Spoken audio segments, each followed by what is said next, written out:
시작. 겸손히 주를 섬길 때 주께 영광 돌립니다.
천지를 만드신 하나님하고 주를 내가 믿사오며 그 위아들 우리 주 예수 그리스도를 믿사오니 이는 성령으로 잉태하사 동정녀 마리아에게 나시고 본디오 빌라도에게 고난을 받으사 십자가에 못 박혀 죽으시고 장사한 지 사흘 만에 죽은 자 가운데서 다시 살아나시며 하늘에 오르사 전능하신 하나님 우편에 앉아 계시다가 저희로서 산자와 죽은 자를 심판하러 오시리라. 성령을 믿사오며 거룩한 공예와 성도와 교통하는 것과 죄를 사하여 주시는 것과 몸이 다시 사는 것과 영원히 사는 것을 믿사옵나이다. 아멘. 게으른 자는 길에 사자가 있다 거리에 사자가 있다느니라.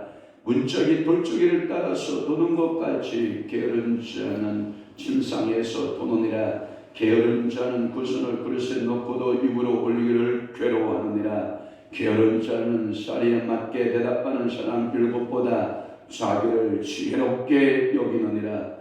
그렇습니다. 오늘도 우리 주님께서 우리에게 요청하는 것은 열심을 품고 부지런하여 주님 앞에 예배자의 삶으로 살아내고 우리의 각자의 삶 속에서 주어진 일들에 대하여 부지런하여 최선을 다하는 것을 오늘도 하나님은 기뻐하시지만 그러나 게으른 자들은 하나님 아버지여 참으로 거리에 사자가 있다. 게으른 자는 침상에서 돈을 돌고 게으른 자는 손으로 먹을 것을 입으로 또 넣기를 게을리하면서 또한 게으른 자는 지혜로운 자의 사람 7의 사람의 말보다 자기가 더 사리에 맞는 말을 하고 있도다 라고 하는 사람의 특징이 게으른 사람이라고 했사오니 사랑의 천님 오늘도 우리에게 게으름의 모습이 우리 손끝에 붙어 있거나 게으름이 우리 발끝에 붙어 있거나 게으름이 우리 눈에 붙어 있거나 게으름이 우리 입술에 붙어 있거나 게으름이 우리의 오장 육부에 붙어 있으면 이 시간 예수 그리스도의 이름으로 변화받을지어다. 게으름은 떠나가고 성령께서 오늘도 열심을 갖게 하시며 성령께서 부지런하여 하나님의 말씀을 보고 찾고 듣고 행하는 참으로 지혜로운 자리로 성령 하나님 오늘도 저희들을 사로잡아 주옵소서. 오늘 거룩한 성일입니다. 하나님, 이 새벽 재단에 나와서 주님 앞에 부르짖고 간구하는 사랑하는 이들의 기도를 주님께 응답하시고, 오늘 이곳에서 예배하는 모든 예배자들의 예배를 주님께서 받으시고, 우리 주님 영광 홀로 받아 주시옵소서. 함께 해주실 것을 믿사옵고 예수 그리스도의 이름으로 축복하며 기도하옵나이다. 아멘. 하나님의 말씀은 그가 예수입니다. 예레미야 46장 3절에서부터 12절 말씀까지 우리 한 목소리로 합독하도록 하겠습니다. 46장 3절입니다. 시작. 너희는 작은 방패 큰 방패를 예비하고 나가서 싸우라. 너희 기병이여 말이 안장을 지웠다며 두구를 쓰고 나서며 창을 갈며 갑옷을 입으라. 여호와의 말씀이니라. 내가 본즉 그들이 놀라 물러가며 그들의 용사는 패하여 황급히 도망하며 뒤를 돌아보지 아니함은 어찌미냐. 두려움이 그들의 사방에 있음이로다. 발이 빠른 자도 도망하지 못하며 용사도 피하지 못하며 그들이 다 북쪽에서 유브라데 강가에 넘어지며 엎드러지는도다. 강에 물이 출렁이 같고 나일 강이 불어난 같은 자가 누구냐. 애굽은 나일 강이 불어난 같고 강물이 출렁이 같도다. 그가 이르되 내가 일어나 땅을 엎어 성어 들과 그 주민을 멸할 것이라. 말라 달려라 병거들아 정신없이 달려라. 용사여 나오라. 방패 잡은 부수사람과 붓사람과 발을 당기는 노림사람이여 나올지니라. 아버니와 그 날은 주 만군의 여호와께서 그의 대적에게 원수 갚는 보복일이라. 칼이 배부르게 삼키며 그들의 피를 넘치도록 마시리니 주 만군의 여호와께서 북쪽 유브라데 강가에서 희생 제물을 받으실 것이미로다. 처녀 딸 애굽이여 길러 아수로 올라가서 유향을 취하라. 네가 치료가 많이 받아도 노력이 없이 낫지 못하리라. 내 수치가 나라들에 들렸고 내 부르짖은 땅에 가득하였나니 용사가 용사에게 걸려 넘어져 둘이 함께 엎드려졌습니다. 아멘. 오늘 새벽 깨어난 아침에 예레미야 46장 3절에서 10절 말씀을 중심으로 해서 애굽에 대한 예언 두 번째, 애굽에 대한 예언 몇 번째요? 두 번째. 46장 1절에서 2절 말씀은 서론이 두 개가 있다고 했어요. 서론 두 개. 1절은 46장에서부터 51장까지 여러 나라들에 대한 예언의 말씀에 대서론 큰 댐과 같다라고 제가 말씀을 드렸고, 2절 말씀은 역시 서론 부분인데 애굽에 대한 서론 부분으로, 애굽에 대한 말씀의 예언으로 서론 부분에 문이라 게이트라 제가 이렇게 설명한 것이 생각나면 아멘. 그럼에도 불구하고 남쪽에 애굽, 북쪽에 누구? 바벨론. 그런 그 중간에 샌드위치 같이 받여져 있는 누구? 예루살렘, 이스라엘의 예루살렘을 하나님은 바벨론에다 무게중심을 두지 않았고, 하나님은 애굽에다가 무게중심을 두지 않았고, 하나님의 마음과 하나님의 무게중심을 어디에 두었다? 예루살렘에 두고 있다라고 하는 것을 제가 여러분의 말씀을 드렸어요. 이 세상에 아무리 힘 있는 자, 권력 있는 자에 하나님 관심 없어요. 어디에 관심이 있냐면 오늘도 기도하는 백성, 하나님을 신뢰하고 하나님을 의지하는 백성에 관심이 있음을 믿으시기를 바라요. 그러니까 2절 우리가 애굽에 대한 서론의 말씀들을 풀었으니 이제 3절부터 12절 말씀에 애굽에 대한 예언의 본론 부분입니다. 그래서 3절에 이렇게 시작하는 거예요. 애굽 군대들이 얼마나 그 싸움을 잘 준비했는가를 알 수가 있어요. 작은 방패, 그 다음에 무슨 방패? 큰 방패를 준비했어요.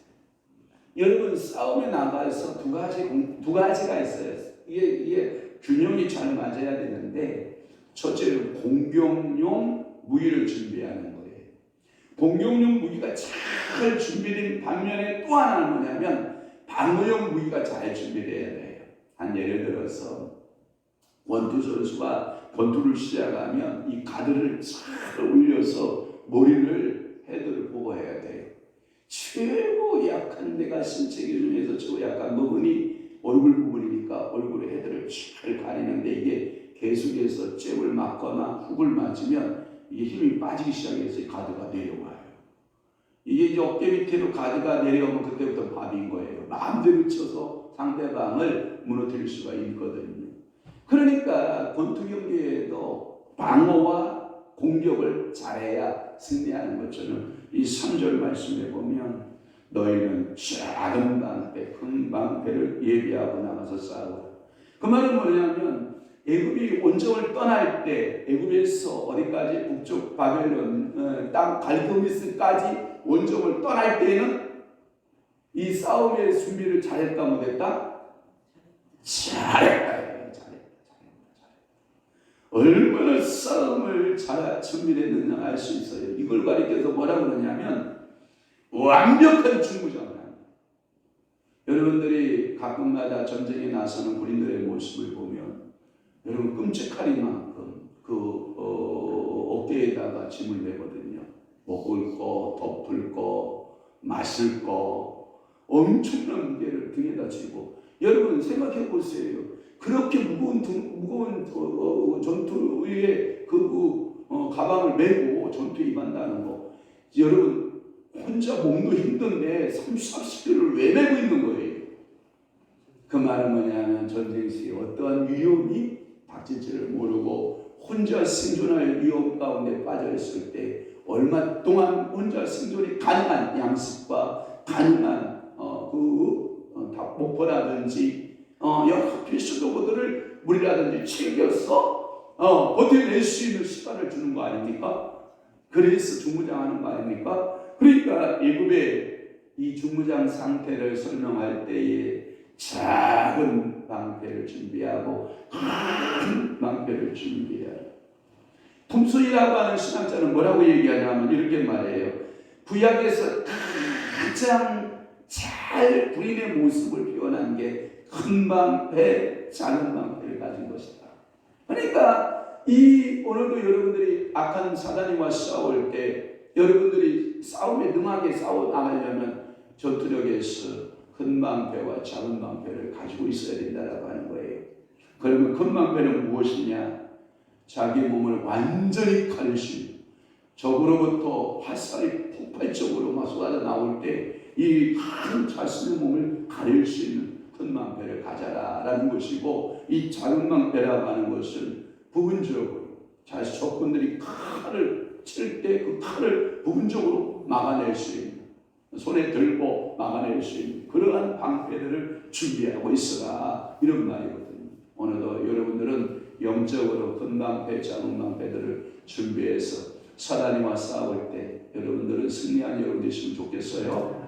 그런데 애국 군대는 이렇게 예비하고 준비했다. 그 말은 쉽게 이야기하면 전쟁 준비 그냥 대충 했다, 썰렁하게 했다, 아주 꼼꼼하게 했다.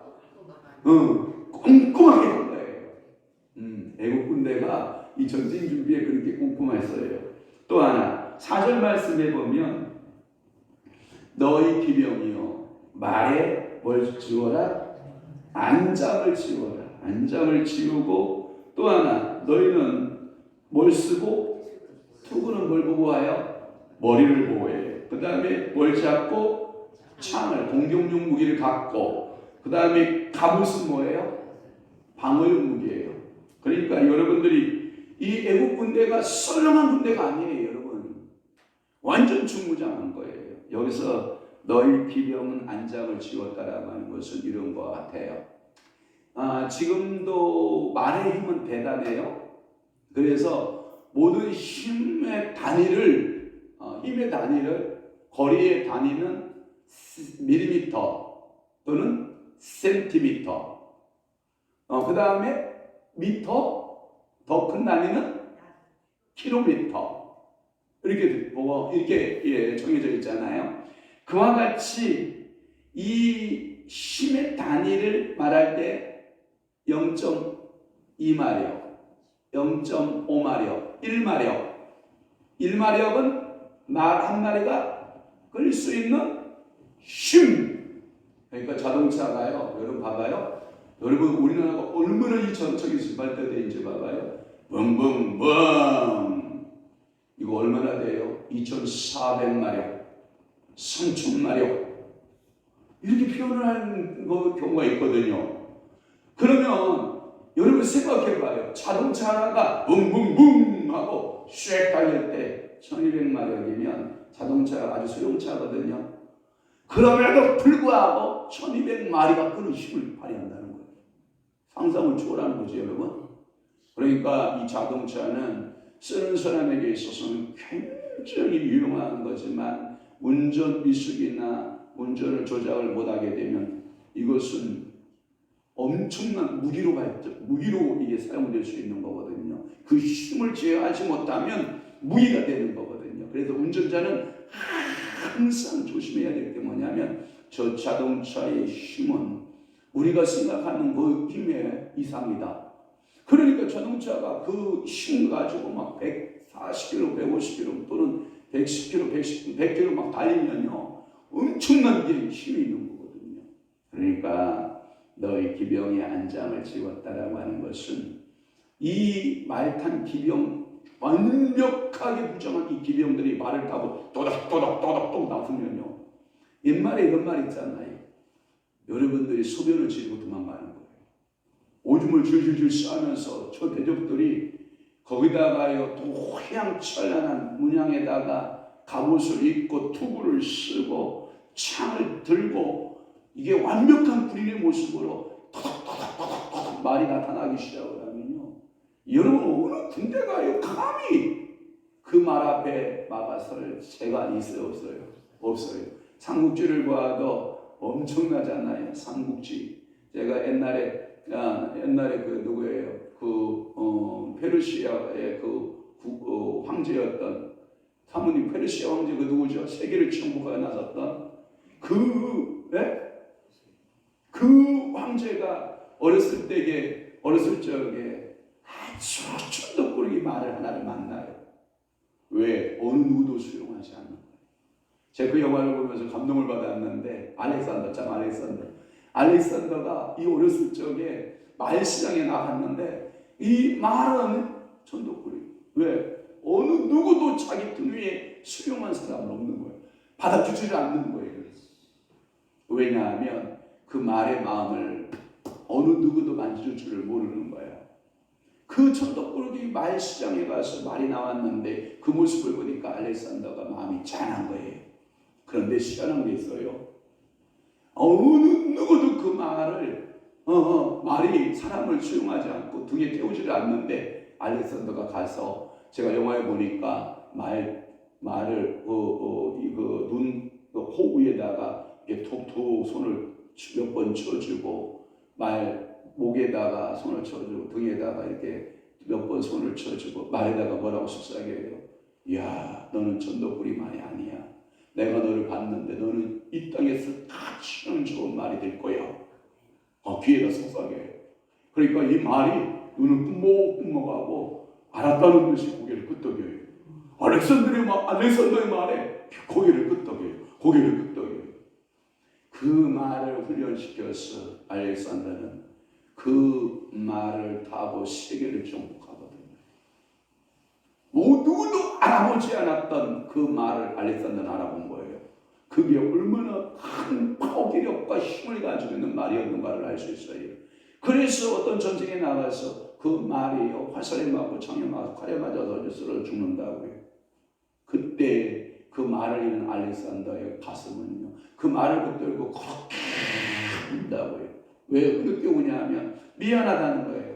내가 너를 병마로 만들었지만 너는 나를 위해서 충성하다가 자기 알렉산더를 구하기 위해서 생명을 구하기 위해서 끝까지 적진을 향해서 돌진했던 그 말의 고마움 때문에 그 말이 쓰러진 현장에서 알렉산더가 눈물을 뚝뚝뚝 떨어뜨리면서 마지막에 말에 눈을 감겨주면서 너는 결코 이 보잘것없는 말이 아니었다. 너는 정말 뛰어난 말이었다. 너는 정말 뛰어난 말이다. 뛰어난 말이다 하면서 그 영화의 장면들이 지나가는 모습을 보면 오늘 하나님은 여러분들을 보잘것없는 말, 쓸모없는 말, 저건 대책이 안 서는 말, 이런 말이 아니라 우리 주님께 더 붙들리고 우리 성령님께 더 붙들리고 아멘. 우리 말씀 앞에 더 붙들리며 여러분들은 세계에서 세계를 정복하는 말이 되듯이 여러분들이 그런 말이 되시기를 바라요. 그러니까 애굽의 기병들을 말하는 거예요. 이 기병대 앞에 누구도 설 수 있는 사람이 있었다?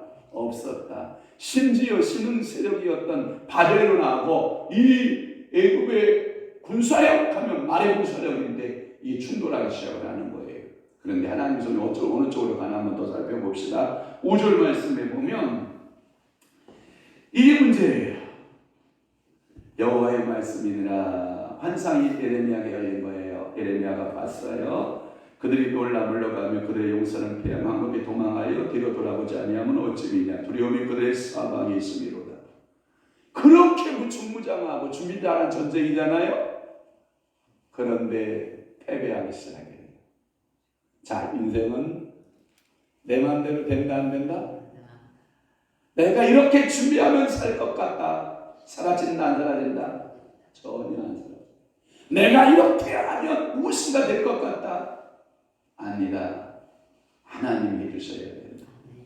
우리 인생 디자인 누가 해주셔야 된다? 하나님이 하셔야 된다. 하나님이 함께 하셔야 된다라고 하는 거예요. 아무리 잘 무장한 그 군사력을 가지고 있는 애국 군대라 할지라도 우리 속담에 이런 말이 있죠. 걷는 놈 위에 여러분 달리는 놈이 있고 달리는 놈 위에 뭐가 있어요? 나는 놈이 있다는 거예요. 애국 군대가 당시 어느 열방에 비해서는 최고 많은 군사력을 가진 것 같았어요. 그런데 하나님이 애국 군대가 올라올 줄 알고 잘 준비시켰던 여러분 바벨론의 군사력, 느부갓네살의 군사력의 일격을 받고 일순간에 걸음 하나 살려 도망가는 모습이에요. 그게 어디 나오냐면 6절에 나와요. 봐봐요. 발이 빠른 애국 군대예요. 자, 여기서 6절을 보면 애국 군대의 특징이 뭐냐? 첫째, 말을 탔다. 완전 무장을 했다. 두 번째, 세 번째, 이들을 개인적으로 군사력을 보면 발이 엄청나게 뭐하다? 빠르다. 가끔마다 세계의 대결이라고 그러죠. 세계의 대결이 있어요. 세계 육상 선수권 대회라든지 세계 올림픽이라든지 세계의 각종 대륙별로의 육상 개주 알아요? 여러분 육상 선수 할 때 여러분 100인계통의 사람들이 승리하는 경우 봤어요? 여러분 우리같이 황인족 계통 사람들이 승리하는 거 봤어요? 희한하죠? 그들이 육상에서 발이 빠른 계통의 사람들은 어떤 사람들일까요? 흑인 계통의 선수들이죠. 여러분 이 애국 군대는요 아프리카 이쪽으로 해서 부스 또는 여기에 보면 나오는 여러 나라들이 그 밑에 나오거든요. 부시라고 하는 사람들, 누딤이라고 하는 사람들, 이 사람들이요 발이 빠르기가 이를 데 없는 그야말로 발 빠르기로 하면 어느 누구도 대항할 수 없는 사람들이에요. 그렇게 발이 빠른 자도 이 전쟁에 느부갓네살 갈고미스 전쟁에서 도망하지 못한다는 거예요. 그렇게 무장한 용사도 피하지 못할 것이고 다 북쪽에서 유브라데 강가에서 넘어지며 엎드려진 이 갈고미스예요. 그 유브라데 강가에 원정 갔던 애국 군대가 전부 다 뭐 할 것이다? 진멸될 것이다. 이렇게 설명하고 있는 거예요. 그 다음에 8절 말씀에 보면 애국은 그 기세가 애국 군대의 기세를 말하는 거예요. 애국 군대의 기세는 뭐가 불어난 것 같이 여러분 물의 힘도 대단하죠. 나일강이 제가 보니까 세계에서 가장 큰 강줄기가 몇 개가 있다고 그래요. 4대 강줄기라고 소위 이렇게 말하는데, 한번 4대 강을 우리가 한번 읊어보면 이런 거잖아요. 중국에 무슨 강이 있어요? 황하강. 그래서 황하 문명이 이루어지기 시작하죠. 인도에 가면 무슨 강이 있어요? 인더스강. 인더스 문명을 일으키잖아요. 그 다음에 유럽에 가면 무슨 강이 있어요? 여러분 유라데나 티그리스 강이 유럽 문화를 일으키잖아요. 그 다음에 아프리카에 가면 어느 강이 있어요? 나일강. 오늘 본문의 나일강이에요. 나일강의 강줄기가 제일 긴 걸로 제가 설명하고 있는데, 이 나일강은요, 제가 보니까 지도를 찾아보고 제가 성지순례 가서 그 이집트의 나일강의 이 이야기를 가이드로도 제가 들은 이야기는 이런 거예요. 우기 때 이 사막에서 그 엄청난 비료가 될 수 있는 무기질이 있죠. 엄청난 사막의 먼지로서 그 쌓아놓았던 그 먼지가요, 비가 이른 비와 늦은 비가 비가 쫙쫙 전부가 거의 다 사막인데 비가 쫙쫙 보면 그 먼지 무기질이 전부 다 나일강으로 모이는 거예요. 나일강으로 쫙 모아서 결국인 그 강줄기에 나일강에 제가 알기로는 한 10분의 2도 사용하지 못해요. 왜? 나일강 10분의 거의 8은 다 사막이에요. 그러니까 이 10분의 2도 안 사용될 수 없는 그곳이 여러분 그 유명한 요셉의 그 아버지 이스라엘을 데려다가 살게 한 땅이 무슨 땅? 고센 땅이 그 25래 나일강 삼각주라고 하는. 그래서 그 비를 통해서 모든 고농축의 비료를 다 실어다가 어디다 갖다 퍼붓냐면 나일강 삼각주에다 퍼붓기 시작을 하는 거예요. 그러면 여러분 생각해봐요. 나일강 삼각주가 얼마나 비옥한 땅인가. 농작물 안 될 게 있어요? 없죠. 그 다음에 가축 안 될 게 있어요? 없죠. 나무 무성하죠.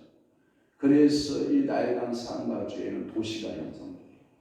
큰 문명이 형성되고 도시가 형성돼요. 그래서 나일강은요 10분의 2도 사용하지 않고 있다라고 보시면 돼요. 지금도 마찬가지예요.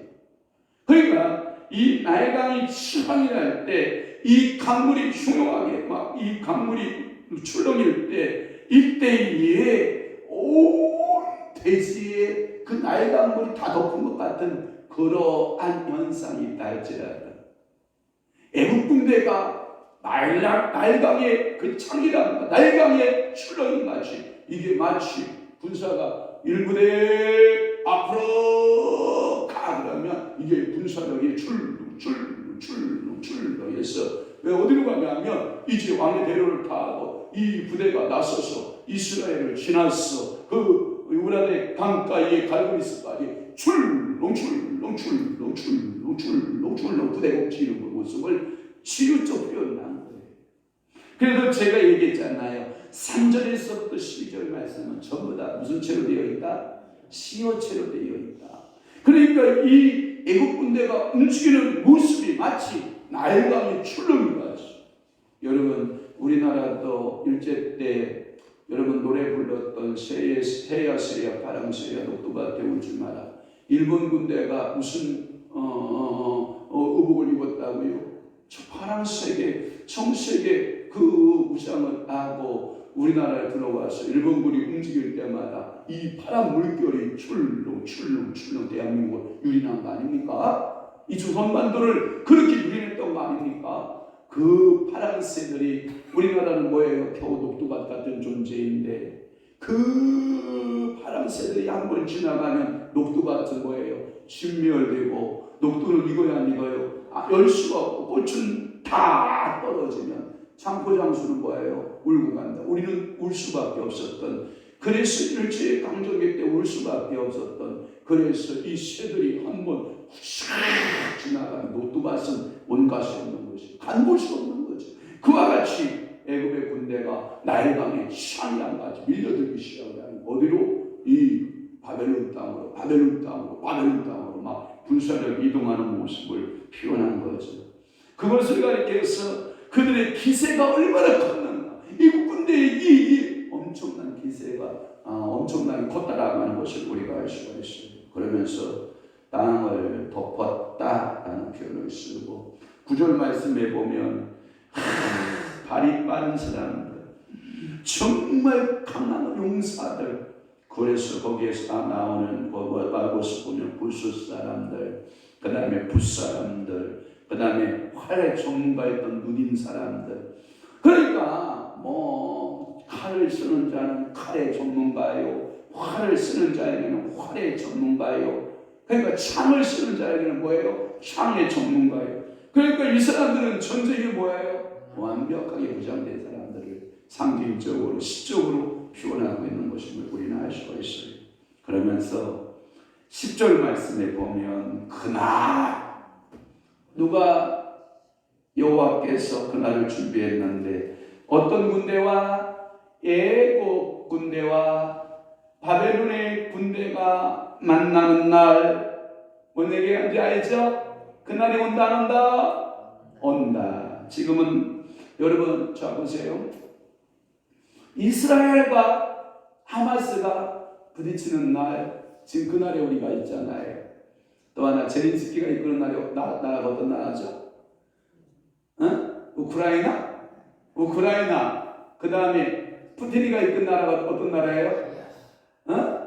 러시아. 그날 지금 하고 저희 그날 안에 있잖아요. 이스라엘과 하마스의 그날과 같이 또는 우크라이나와 이 러시아의 그날이 있듯이 이 애국 군대와 바벨론 군대의 그날이 시작된 거죠. 그게 뭐냐? 전쟁의 날이죠. 자, 한번 봐요. 10절 시작. 그날은 주 만군의 여호와께서 그의 대적을 원수 갚는 보복일이라. 칼이 배부르게 선 비며 그들의 피를 넘치도록 마시리니 주 만군의 여호와께서 북쪽 요브라데 강가에서 이스라엘의 질문을 받으실 것이니로다. 이 말은 뭐냐면 애굽 너 그렇게 교만했어? 애굽 너 그렇게 완벽하게 전쟁 준비했어? 애굽 너 그렇게 퍼펙트하게 이 전쟁에서 자신있게 이긴다고 생각했어? 내가 결정했다. 너희들을 심판할 거야. 그 심판의 도구는 누구를 사용하겠다는 거예요? 바벨론 군대예요. 바벨론이 누구를 사용하나요? 느부갓네살을 사용하겠다는 거예요. 그래서 네 교만을 꺾을 거야. 11절 봐요. 11절 봐요. 시작. 처녀딸 애굽이여 길르앗으로 올라가서 위양을 취하라. 네가 치료를 많이 받아도 요령이 없어 낫지 못하리라. 이 말이에요. 머리부터 발끝까지 전쟁에 나갔다가 다 깨졌어요. 네? 완전히 싹 깨졌어요. 그래서 도망가다가 이스라엘 땅에 머물었어요. 여러분들 찬송가 중에 길르앗의 향료요, 만군의 여호와 길르앗의 향료요 하잖아요. 길르앗의 특징이 뭐냐면 유향의 산지, 유향의 산지. 지금으로 말하면 경동시장 하면 뭘 생각해요? 약재를 생각하죠. 우리의 경동시장, 내가 병들었어요. 비유로 제가 병들었어요. 병을 고치려고 약재상에 갔어요. 승세를 얘기해요. 그랬더니 그 경동시장 약재상에서 약을 치워줬어요. 그런데 그 약을 먹고 내가 치료를 받았어요. 그럼 해피해요, 안 해피해요? 해피해요. 그런데 내가 병든 증세를 가지고 경동시장을 갔어요. 약재상들이, 한의사들이 다 이야기를 들어보더니 선생님 죄송합니다.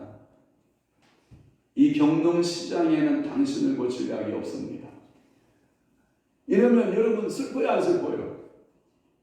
왜 대답이 없어? 소리 빨리 끝낼 거예요. 8살 대답해요. 슬프잖아요, 인생이. 그러니까 애국 군대가 이 바벨론 군대 느부갓네살하고 싸우다가 패배했어요. 도망가요. 그래서 이스라엘 땅에 길르앗까지 왔어요. 그런데 그 향료가 치유의 능력을 발휘한다, 발휘하지 않는다? 발휘하지 못한다. 그 말은 뭐냐면 중환병이 걸렸다는 거예요. 그 중환병은 왜 생겼느냐? 이유는 교만 때문이다. 네가 전쟁을 그렇게 잘 준비해서 원중을 나섰지만 여호와 하나님께서 네 교만을 뭐하기로? 꺾기로 작정했다. 그러니까 이렇게 생각하면 돼요. 교만한 자는 이 땅에 약이 있다 없다? 교만한 자는 약이 없어. 그러니까 겸손한 자는 미안합니다. 요즘 무철이죠. 요즘 배추철이죠. 겸손한 자는요, 무를 한쪽 먹어도 위장병이 나와버렸어요. 예, 겸손한 자는 배추 한 포기를 여러분 푹 삶아가지고 동태하고 삶아가지고 아니요? 뭔 얘기인지 알아요? 국 끓여서 배추국 끓여서 먹었어요. 그랬더니 피로가 싹 가시고 눈의 시력이 돌아오고 예, 입마름도 싹 사라지고 손마름도 싹 사라지고 손에 통증, 발에 통증, 허리 통증이 싹 사라진 거예요. 배추 하나가 뭐라고? 무 한쪽이 뭐라고? 여러분 이게 하나님의 은총 아닙니까? 어저께 여러분 김장하면서 힘들었잖아요. 근데 밤새도록 하나님이 주물러 놨잖아요. 애야 피곤하지 마라, 피곤하지 마라. 머리부터 온 몸을 성령께서 주물러 놓으니까 새벽 예배 나오는데 힘들어 안 힘들어요? 저는 안 힘들던데요. 못 잤어요? 푹 잤어요? 아마 이렇게 잘 잔다는 드물거려? 너무 잘 잤을 거거든요. 그게 뭐예요? 사랑하는 자여, 내가 그대에게 잠을 줘서 내가 너를 치료하기를 원한다. 사랑하는 자여, 내가 너를 치료하기를 원한다. 여러분 길르앗의 유황이 필요 없으면 안 되죠. 오늘도 길르앗의 유황이 나를 치료할 줄 믿으시기를 바라요. 그런데 애국 군대 교만한 부대는 약이 된다 안 된다? 안 된다. 결국은 그렇게 교만했던 자가 12절에 보면 열국의 수치거리가 돼요. 그래서 불을 주름이 땅에 가득하나 용사들이 걸려 넘어져 둘이 함께 엎드러진다. 그러니까 자기들끼리 서로 발을 옮겨서 넘어지는 역사가 벌어지기 시작하는 거야. 이게 하나님이 교만을 꺾는 방법이에요. 하나님은 당신의 힘을 쓰셔야 안 쓰셔요? 전혀 안 쓰셔요. 그러면서도 슬퍼하는 거예요. 잘하세요. 너무너무 잘하는. 지네들끼리 부딪혀서 쓰러지고 지네들끼리 부딪혀서 쓰러지고 그래서 결국 그 교만을 하나님 뭐 하신다? 꺾으신다. 오늘 설교 잘했나 모르겠다. 준비가 안 돼서 시간 너무 많이 끌었긴 했지만 제가 잘 준비해서 말씀 잘 전달하도록 하겠습니다. 죄송합니다. 준비되지 못한 말씀 제가 드려서 대단히 죄송합니다. 기도하겠습니다. 좋으신 아버지 하나님, 오늘도 사랑하는 귀한 종들에게 성령을 기름 붓던 물 붓듯이 부어주시기를 원합니다. 교만은 하나님이 꺾으시고 아무리 잘 준비된 군사력이라 할지라도 이 땅에서 아무리 잘 준비된 힘을 가지고 있는 사람이라 할지라도 하나님은 반드시 그들을 꺾으시고 그들을 겸손케 하시는 하나님이심을 믿습니다. 하나님 내 안에 고집을 꺾어주시옵고 하나님의 뜻에 모든 것에 복종케 하옵소서. 노혜성 목사님 주님 앞에 영을 드려 기도하오니 사랑하는 종의 기도를 주님께서 받으시고 고집 꺾어주시고 하나님의 뜻에 순종하고 복종하는 귀한 믿음을 허락하여 주옵시고 애쓰고 수고하는 그 손길 위에 성령의 피를 부으심과 은혜의 축복하심과 자녀들을 향한 간절한 소원과 교회를 향한 또한 하나님 목회를 향한 소원들 기도들이 다 응답되도록 우리 아버지 축복하옵소서. 이제는 우리 주 예수 그리스도의 은혜와 하나님 아버지의 극진하신 사랑하심과 성령님의 감화 교통 내주 역사 충만하심 오늘도 겸손하게 하나님의 뜻을 잡고 기도하고 나아가기를 원하는 사랑하는 귀한 성도들 심령 위에와 교회 위에 이제로부터 영원토록 함께 있을 지어다.